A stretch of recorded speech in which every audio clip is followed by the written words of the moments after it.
NBA playoffs getting started tomorrow. So what are the potential upsets we could see in the first round? Don't count on the Blazers to knock off Golden State with only a 1% chance to do the impossible. But interestingly enough, the Pacers have a 20% chance to knock off the Cavs, and the Bulls have a 28% chance to eliminate the Celtics. Stephen A., which team has the best chance for a first round upset? I think it's the Chicago Bulls. I think they've got the best shot. I don't think they'll beat Boston. I think Boston will win it in 7 games. I think it'll take 7 games in order for them to pull it off. But Dwayne Wade has more playoff experience by himself than the entire Boston Celtics squad this year. That is a fact. The minutes that he's logged is over 1,000 more minutes than the entire Boston Celtics roster combined in playoff competition. I think that goes a long way. I think they're playing with house money in Chicago. I think him, along with Jimmy Butler, who's a rough rider and a stud and can ball, averaging 24, 6, and 5. I think the two in the sport of basketball, if you got 2 guys that can get it done, that could bode well for you. Plus, Rondo is no scrub. He can't shoot, but he's no scrub. And he's going back to play against his old team that he inspired to a championship. So he knows what it's like. First of all, you got Dwayne Wade with his championship experience. You've got Rondo with his championship experience. You got Butler, who's got some playoff experience. And Rondo played in Boston for years. So he knows that fan base. He knows what those hostile confines are going to be like. And he can help elevate their level of preparedness as well. I think that makes for a very, very interesting series. It's something that the Boston Celtics have better watch out for. And Isaiah Thomas is going to have to be every bit that league MVP candidate in order for them to pull out this series, because it's going to require greatness from him. Bulls have just been a really interesting team all year. Like, how's that going to work? And then it didn't. And then it kind of did. And now they got a shot. The Bucks are another interesting choice, Stephen A., because of the Greek Freak. You know, hey, he may be the best player in that series, period. And I'm tempted to take them. I'm not going to say Utah and the Clippers because a 4-5 is, barely that. So I did some digging and some thinking, Stephen A., just to shock you. Are you ready for this? Mm-hmm. The Memphis Grizzlies, I think, have the best chance to score an upset in the first round.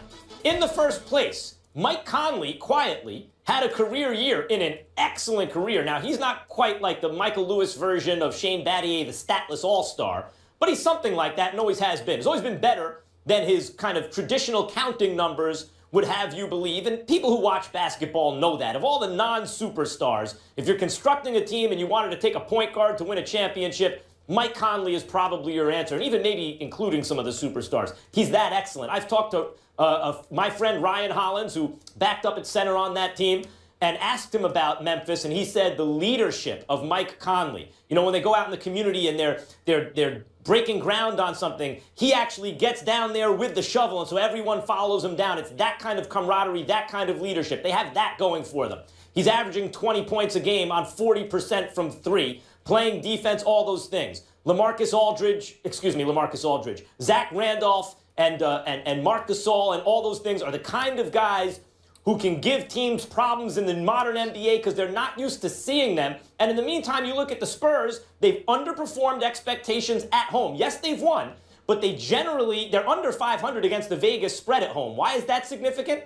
Because the Vegas Sharpies, they're really gauging the public and what they think. They really have to know what that line is. They're accurate. It's tough to beat it. They know what they're talking about, in other words. And the Spurs have underperformed that at home. Pau Gasol can do things offensively, so can LaMarcus Aldridge, but neither one is going to make you forget about Tim Duncan on the defensive end. And generally, the Spurs have been streaky in-game this season. So look, they're favored, they have a better record, they play in the same conference, and the Spurs have been better all year. I get it, they're favored for a reason, and they should advance.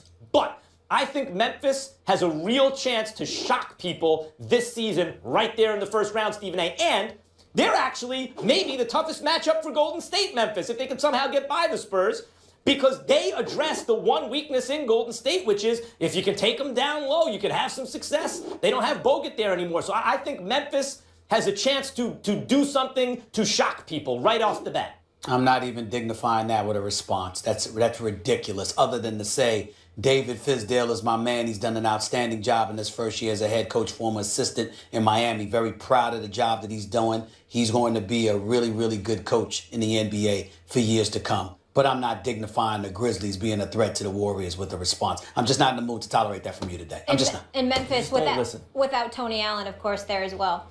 Never gets old. It is time for quick takes, gentlemen. Let's pick pace. We ready to do this? Yes, Always. of course. All right. The 5th-seeded Hawks face the 4th-seeded Wizards. Stephen A., who you got?